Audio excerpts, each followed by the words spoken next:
On this week's show, we have Matt Sims. He has been in business over 30 years. He has bought and sold over 13 businesses, and he runs one of the biggest motorhome businesses here in the UK.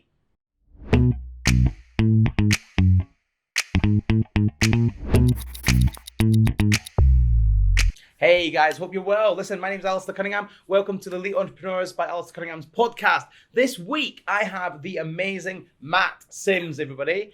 And let me tell you something. I know you've heard it before. Been in business over 30 years. And he's bought and sold 13 businesses. And he has one of the biggest motorhome hire businesses in the UK. And he's also a fellow podcaster. And he has his very own podcast, which is called Motorhome Matt. Motorhome Matt. Hey Matt, how you doing? Thank you for coming great. on. Lovely to see you, mate. It's really early in the morning. Thank you for making that trip all the way from Bristol to be here to get this done. But actually, you're actually on your way to the NEC. What's all that about? So the NEC in Birmingham. There's a big caravan, camper van, and motorhome show. Yeah. It's back after 2 years of being absent. Obviously, it's a big show, and there's another one in October, which is even bigger. So it's a great opportunity for us, and I'm exhibiting at it and speaking at it. That's awesome. Yeah. Just quickly introduce yourself. Tell them what you do, and let's just get a feel for who you are. So been in business since I was 13. You said 30 years. That's obviously only 10 years ago. Oh, okay. No, I am 50. And I run a company called Motorhome Holiday Company. Yeah. It's primarily a motorhome camper van hire business. And we sell motorhomes. We have a storage business as well. And the podcast is new, as you said earlier.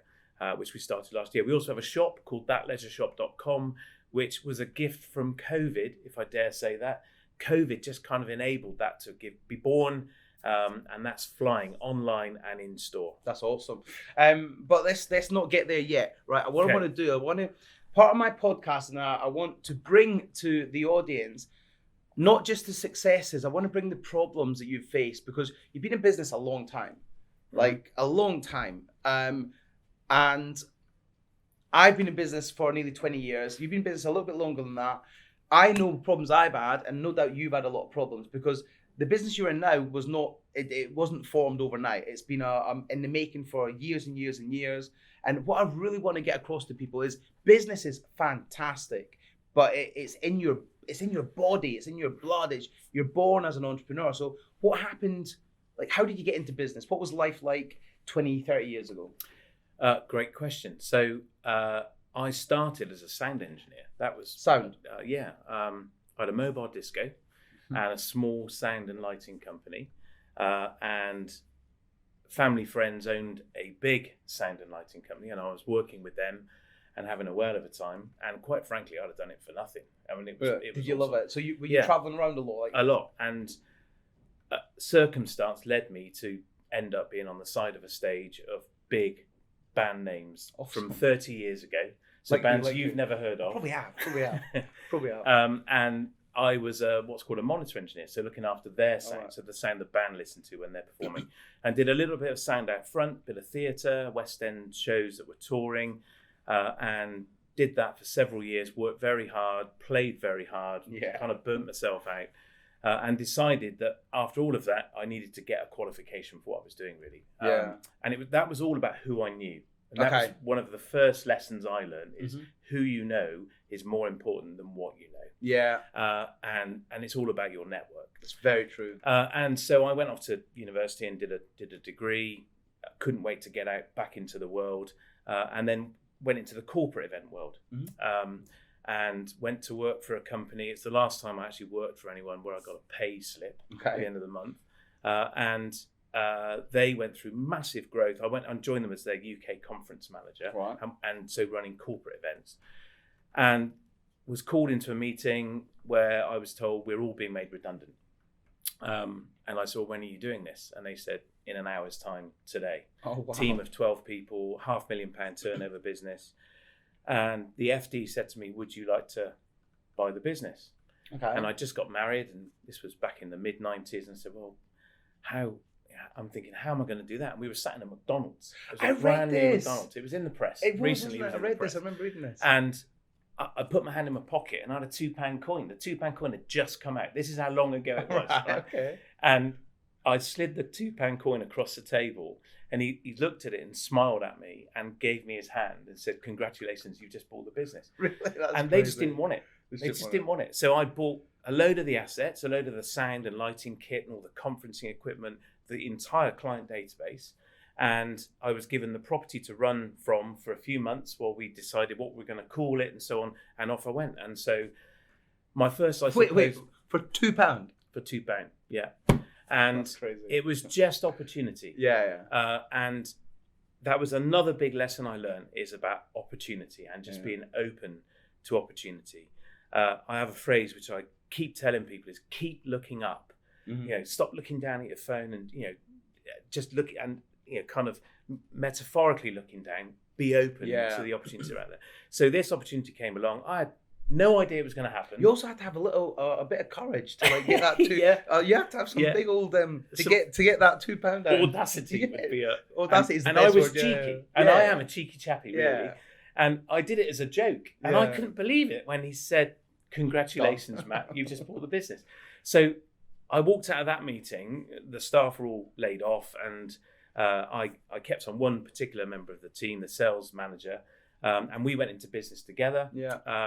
And off we went, and we grew a business called Revelation Event Management. It went on to become a multi-million turnover business with staff in Abu Dhabi. We had representatives in Kuala Lumpur, in New York, in Australia, and we were basically a round-the-clock, round-the-world business. And we were running huge international conferences, particularly in gas and oil. And the energy sector, and lots of award ceremonies. So I spent much of my year on Park Lane at the Hilton, the Grosvenor House at Dorchester, running all of these award ceremonies, some of which you'd see on telly. I got involved with the Brit Awards, awesome. And it was a great business, big business, and but presumably you bought it at £2. It was in a mess. No, not at all. No, it was healthy. It was a $500,000 turnover business. But they just wanted to offload for whatever reason. They'd gone into so many, as a business, they'd gone into so many directions. Their core product was, this is how old I am, right? They used years ago that to get an image onto a screen, you had an LCD tablet which you put on an overhead projector. I don't know if you remember. There was a box with a light in with an arm. Overhead. And you put this thing on it. Just having in school. You're nearly as old as me. And this LCD panel would project your computer image onto the screen. They were bringing those into the UK. And then they got into electronic whiteboards. Now every classroom in every school has an electronic whiteboard. And it became a huge business. And so they were evolving into that, and the conference business was just a kind of sideshow for them, and a small part of the overall business. And they had lots of sideshows like that, which they just decided from a cash flow point of view, we need to cut those out and just focus on what we're doing. It's a lesson, because I see a lot of people trying to get into business, but they're trying to do too much. So they've got a little bit of a hustle here, a hustle here, and a hustle there. They have 3, 4, 5 little things going on, but they never actually get anywhere. No. So they need to focus on one. And I've been guilty of that, and I think lots of entrepreneurs are guilty of that. And I call it chasing rabbits. You try and chase one, you're in with a chance. Chase 2, you're probably not going to catch any. Chase 5 or 6, you're going to catch none. It's like the golden coin syndrome, isn't it? Where they're just trying to find that first golden coin, and they're just they're throwing as much out there as possible and hoping one of them will appear. But great, so you got this business, £2. You turned it into a multi-million pound worldwide business. We had 30 odd staff, and amazing. It was a big mouth to feed every month. Of course. And a long story short, I exited and sold it. And I owned a motorhome at this point as a family, and we'd been going away with friends of ours, very good friends of ours, and putting the worlds to rights over a campfire and red wine and bars of chocolate, and decided that we should launch a motorhome business. What could go wrong? And I wanted change. So when was this? What year was this, roughly? This would have been 2008-9. Oh, okay, so just as the recession was about to hit. And that was just part of it. It was hitting hard, although we were fairly immune to it because the events we were running were a year ahead, and 6 months ahead, and they'd been booked and were paid for. So the event industry was kind of quite slow to be hit by the recession. It was kind of 2009 that it really kicked in, and I knew the way for us to succeed and continue to grow was to do more international events. And lots more international travel, and we just had another child, and child number 4, and I thought, I can't really be doing that. That's not going to bode well. So I exited, sold it, and we started with these two friends this motorhome business in Bristol, with very much a plan to copy and paste the business. So something I'd always been passionate about was building a multi-site business, which was not about me, and I could just oversee it and have multiple streams of income, if you like. And we tried to do that with the event business, and it didn't work. So we'd copied and pasted it into Abu Dhabi, and I give a presentation on made $1 million, lost $1 million, which is pretty much what happened. And it was very difficult, very different culture, very different way of working, and I loved every minute of it, and I loved the country, but it didn't work out for us. Yeah, many lessons, like loads and loads of lessons from I'm guessing. Yeah, huge amount. So I really wanted to have a business I could copy and paste. And so by building a motorhome dealership, basically like a car showroom selling motorhomes, never done it before, never worked in the motor trade, passionate about customer service and customer experience. I thought, well, let's go for it. And we had another lesson I'd already learned is I can't do everything. Yeah, okay. And the three of us were like the three strands of a rope. Ropes are really strong, made out of three cords, aren't they? So we had the entrepreneur, the manager, and the kind of technician. Which is, I later read a book by Michael Gerber called The E-Myth. Which talks exactly about this model. And you need to go and read the book. I got given that book back in the late 90s by my accountant. Right. Not even my accountant, I'd not even been in business at this point, but it was my dad's accountant who gave it to my dad, who then gave it to me. And I read it, and it was the first business book I ever wrote, The E-Myth. It's an amazing book. I didn't wrote it, I read it. Sorry, first book I ever read. The E-Myth Revisited is called now, the recent edition. But so I later read that after, I discovered that that's why we were such a close-knit group. So we launched this business. It went really, really well. 4 or 5 years in, we were getting ready to find other sites to grow it. And a board meeting in a pub, the guys said, Matt, we're not that keen. We just want to plod. Yeah. And that was the word used. And they were happy where they were. And it's kind of, whoa, it was a shock. But in 30 seconds or less, it was very clear to me that it was the end of a chapter. Yeah, end of an era. And I said, well, I'm out. I'll resign. Tomorrow I will officially resign. So you can't do that. It's like, yeah, I can. This is the end of a season for me. This is not going to go where I want it to go. It's just going to breed resentment. Yeah. So I'm off. So I took the higher part of that business and ran it and continued to grow it. And actually my idea was, it was a bit of a boutique business for me and my dad. My mum had passed away, and Dad was kind of happy to get back into working a bit and helping me. So we thought, well, for 6 months of the year, we'll have this little, motorhome hire business, and I'll do something else. And that's when I started chasing rabbits. Right. I got involved with a hotel, with a restaurant, a landscape gardening company, and I had all these rabbits running around. That's a big range, isn't it? And they were friends' businesses, and I started getting involved with them, and it was all too much. And my idea was, if I can create, $2,000 from that, $2,000 from that, $3,000 from that every month, I'll be set. It'd be great. In reality, I earned $1,000 out of all of it, probably. Yeah. So I consolidated back and just focused on this motorhome hire business, which we moved it to its own site, and we've continued to grow it since. And this is all like 2008, getting on to 2010, 12. By then it was beyond that. So by now, 2015 is when I exited the dealership business. Oh wow! And that was when I met Michael Gerber, actually, in the end of that year, because I went to. Oh, you met him? Yeah, I went out to Phoenix, Arizona, to a company called Infusionsoft. Yep. Fantastic CRM tool, customer management tool, and went there for a partner conference, and I became a partner selling and implementing Infusionsoft, and he spoke at their conference. Really good. And that's where I discovered the book, and I went on to read it and thought, blimey, I've done a lot of this. This has been my experience, but I've never blueprinted a business properly. Yeah. Which is what we're doing now. It's interesting because your stories of business is very much like, every entrepreneur has stories like this. Maybe not exactly, but they all have stories of successes, failures, partnership split ups, trying to do this, trying to do that. And actually, when you actually focus on one thing, that's when you actually start to go really far. Yeah. What's life been like since you made that decision to go alone? Obviously, I know you as running one of the biggest and best motorhome companies in the UK with regards to hiring and sales and storage, etc., etc. But it's now a pretty big team. You're turning over a lot of money. You're doing very, very well. But we're now 2015, so you had 4 or 5 years, and then boom, COVID hit. Yeah.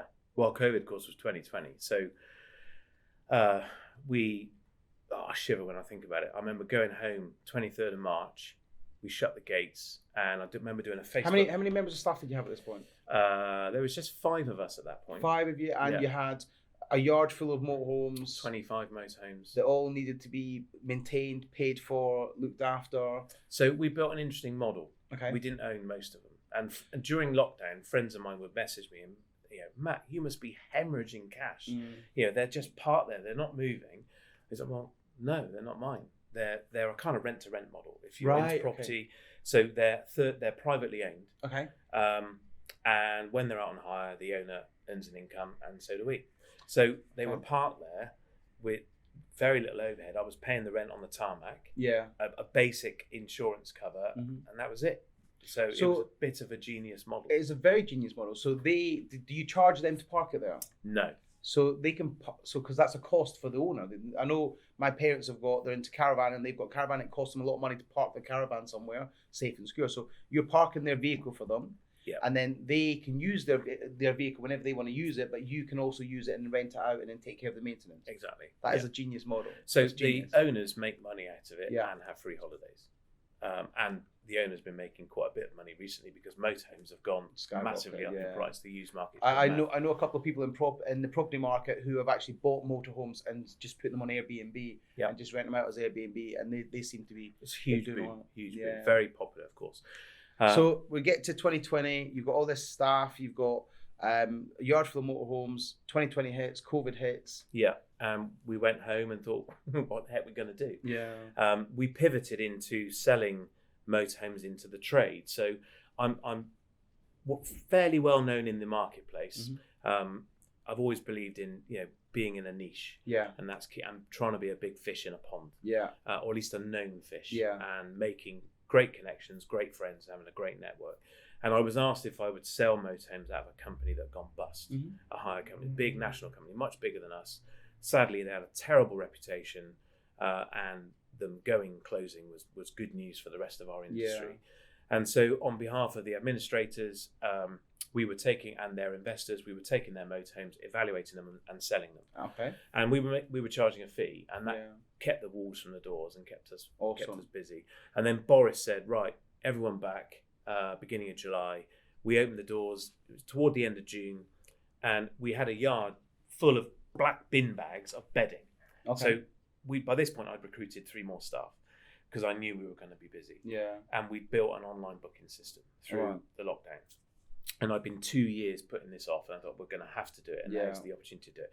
We went back toward the end of June, black bin bags everywhere, pillows, bedding, curtains, putting them all back in the motorhomes. And we opened the gate, and there were just customers or prospective customers climbing over them, trying to get to the motorhomes. Can we book? Can we book? Our holiday's been cancelled. We have to have a holiday. We're going away in a motorhome. Yeah. And that was at 9:00, and at 2:30, I said to the team, we have to shut the gates. This is ridiculous. And we kept the gates shut for 2 weeks. Wow, that's and we crazy. Snuck around like we weren't there. And they're still queuing up outside. It was mad. If you think about that for a minute, so you're given an opportunity to make money, but because of your influx of people and because of the huge demand, obviously everyone's been sat in their houses. They want to get out, and you're a vehicle money to get out, and they've got money to spend because all the bounce back loans, the grants, all that stuff that the government have been putting out there. And they've been on furlough and not putting fuel in the car and so on. All that sort of stuff. We didn't cope. Is the bottom line. We didn't cope at all. And July, it just went like that, and it stayed. Normally, it's a sort of steady ramp up through July. The beginning of July is like the calm before the storm for us. Okay. Didn't happen. It just bang, off we went. Straight into and we kept going. We went back into lockdown, didn't we, in November that year? Yeah. So the business turned off again in November, and by then we just collapsed. So what happened from July to November? Like, obviously, I know you sorted the online booking system out. Yeah. It's really interesting you said that, because entrepreneurs I see a good entrepreneur as a leader, okay? And during COVID, it's not about what happens, but how you handle things. So COVID came, we were dealt the cards. You've got to deal with that. Mm-hmm. But many businesses failed. You pivoted your business. You said the word pivot earlier, and I love that because you realized you've got to do something now to keep up with the demand of the current economy and the current marketplace. So you pivoted your business as a leader and went online. You've been putting it off for years. I had, yeah. Yeah, and that's just a sign of a true entrepreneur, that is. Well, yeah, thank you. And I really do, because so many entrepreneurs didn't know what to do, and they just shut the doors, lost money. So well, one of the things we did as well is we wrote the plan to go bust. Okay. And my accountant said, none of my other clients are doing this. This is a really good idea. Mm. And we kind of created an A, B, C, D, E, F stage plan. And A was, it's all over and we're back and, no problem. It is over in 3 weeks, as we were first told. Yeah. And we went on down through the list. And F was stuff it, we're out. That's it, game over. There's a bigger problem in the world. And we kind of got to B. What was B? Which was go back and get busy, and recover, and grow. So part of, and that was the interesting thing, is the plan wasn't all going down. It was actually B is we come back and we come back bigger, and each one did stand for something at the time. And F, you can imagine what it was. And so we came back. It was bizarre because we came back bigger with more of a bigger fleet, more staff, and more bookings than ever. And we'd acquired all these motorhomes from this company that had gone bust. And we acquired their investor as well. So we brought them on board. It was very little cost to us. And we bounced back much bigger and busier than ever. And all these words begin with B. See, I remember B because that's where we were. That's where we ended up. And it was absolutely brilliant. Awesome. And we didn't stop. We didn't stop till November. But we had to go on this journey. And I remember that Monday night, drinking a bottle of red wine, and I was very depressed, and because I just envisaged closing the business again, and it was my blood, sweat, and tears.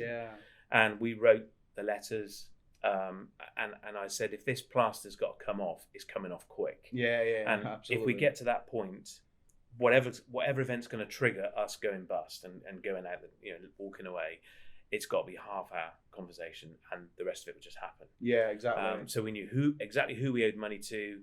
A letter had been drafted to our landlords, and everything was planned, and it was all saved away, almost boxed away, if you like. And we didn't need it. That's got to be even when you're writing these letters and you're going through that process of, geez, we're about to go under here. That's got to be quite an emotional, difficult time for anybody, for any entrepreneur, because that's your life, and to have to actually sit and write a letter saying we're about to go under here. It was horrible, and I can feel it coming over me now, so I can imagine it, But I think as a business leader, you've got to take responsibility, of course, for what could happen. And, there are livelihoods involved, both within our own team and outside of it in our supply chain. And it's how we dealt with that. It's great to see you're actually mentioning not just you, not once have you mentioned your income. You've not once said, I'm going to lose money here. It's all about other people. So it's about your staff, it's about your suppliers, your landlord. You're all worrying. So your concern is that other people. Now I know you're obviously concerned about your income, but you've not mentioned that. No, it was always about other people, which shows. I think it shows your true character, because it's the care of other people, and that then goes back to what you said earlier about the previous company, that their customer service was atrocious. Because I know your customer service is amazing, and it's because your natural care, your natural authenticity, and your integrity comes through as an entrepreneur.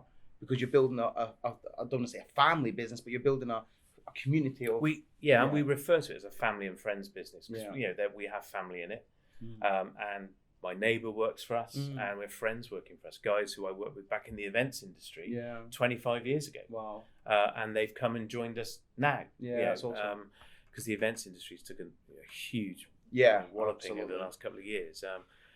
So I guess though what you were saying then, I can control my income a bit because I can go out and do something else to earn money. But people who work have an employee mentality. That's their world. They don't have that. They don't have that. So and we were fortunate as well. We had a storage business. We'd taken over a storage business, storing motorhomes and caravans like your parents would use. And that was a fairly stable business, and we knew we could have an income from that. Yeah. And that was part of our recovery plan. And that's continued to, that's just gone, all out really. It's phenomenally busy. COVID obviously had massive impact on your business, but it also, good and bad. Bad obviously is, we don't want to dwell on that, but what's happened since? Because since, your business has exploded. Yep, so the hire business has gone mad. It's more than doubled in turnover. Hasn't quite doubled in size, but we ran 30 odd motorhomes last year, 36 I think, and hopefully we'll run the same again this year. Yeah, it's too many if I'm honest. It's such a lot of work. We've so scaled up. Is that just the prepping of them? Because you went out for a period, you went out for, you can't just book it for one day, I'm assuming it's like a week or a time. Yeah, weekend, minimum 3 days, and people go for a weekend or they go for 2 weeks. And then you've got the whole changeover in between. Yeah, it's a very, very, very operationally intense business. Yeah. And our team are fantastic. They just run it. The big thing I've learned is you have to have great people to run your business, and then 100%. I am free to work on it, and I'm best placed to work on the business rather than in it. Yeah, because I say this a lot to people, you want to be able to fire yourself from the operational side of your business as quick as possible, because then you can focus on the growth of that business. Because if you weren't focusing on the growth of that business, there wouldn't be a business. No, that's right. And I think in a business, everyone needs to know what their role is and what they're having to pull at to make work. So like the people that are prepping the vehicles to go out for the next customer, that's their role. They need to do that as best as they can possibly do that. Yeah. So you can then do your job as best as you can possibly do that, and everyone goes forward in the same direction. Yeah, exactly. So that's been key, and I'm always focused on making sure I work on the business rather than in the business. And people say, well, how do you manage your time? How do you manage to do that? And I always say, well, there's 2 piles on my desk. There's important and urgent. Yeah. And everything on my desk is urgent. My urgent pile's like that. Yeah. If it's on my desk, it's urgent somewhere. Yeah. I just work on the important. Yeah. And it's important for a reason. For us or for somebody else, it's critical that day. It has to be done, and that's all I work on. So there's this constant sifting process of how I manage my time on the business so I can continue to work on it. That's so many entrepreneurs just end up with a poorly paid job. They do, absolutely. And I've been there, and it's rubbish, frankly. So COVID's finished. Well, it's not finished. We're certainly seeing the end of the tunnel at the minute. Business is good. You've pivoted. You've gone online. How's the online business? Because you've also gone to online sales for products for the motorhome industry. Yeah. So COVID, the bounce back loan, the CBIL, gave us the financial opportunity to invest in stock. Yeah. To build a shop. Awesome. And we built the offices opposite us emptied. So we took them over and turned it into a retail space called That Leisure Shop. And then I thought, well, we should go online. Everything's going online. Yeah. We should. And we dabbled at it. And we have 474 visitors to the shop in July when it opened online. Okay. And last week we had 9,100. And it's February it's not even camping season.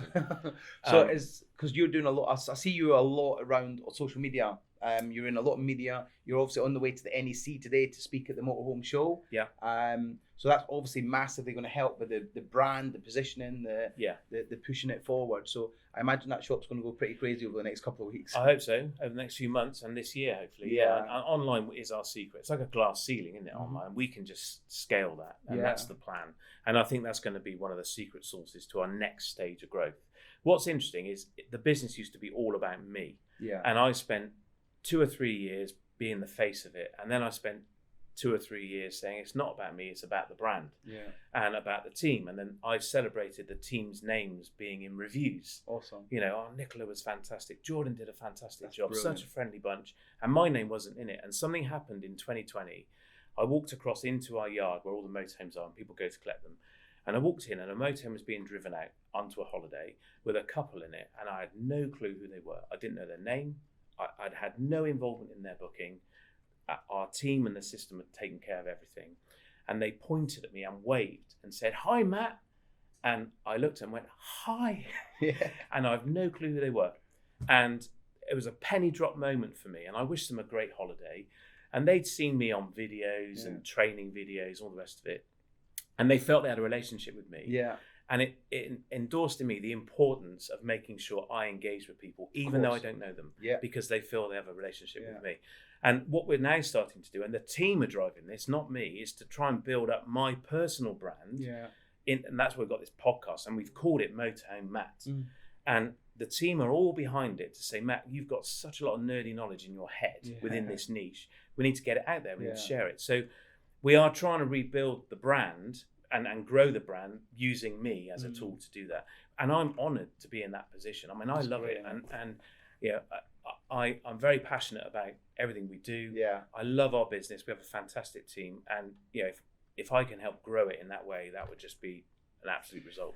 That's absolutely awesome. Like, it's honestly, this is going to be the first one because it's. I love the story. I love the story of success, but it's everyone thinks success happens overnight. It doesn't. No. Every overnight success takes 10 years to build. Yeah, and it's disappointment and it's sacrifice. Yeah. Like so much sacrifice to get where you're at. It really is. Matt, if you could say one thing to the people watching this, if you could give one sentence, one phrase to the people watching this, they're all aspiring entrepreneurs, they're all people that want to do well in business. What would that one bit of advice be to everybody watching this? I'd say find your niche and be a big fish in that pond if you can, and be passionate about it and be true to who you are. Yeah, 100%. And keep looking up. Keep looking up. You heard it here. On that bombshell, Matt, thank you very much for coming on board. It's been a privilege to have you on. My honour. And guys, keep watching. Go and follow Matt's Motorhome. Motorhome Matt. Yeah. Motorhome Matt. Check out his online shop. Check out his business. Book a camper van. Go on holiday. Travel the UK. I was in Scotland last week, and actually, I wish I booked a motorhome because I could have got further, etc., etc. So next time, I'm going to book a motorhome and I'm going to go. Follow, like, share, subscribe, stay tuned. Catch me next time. My name's Alistair Cunningham. This is Matt Sims. Go and check him out. Go and follow him. I'll see you next time, guys.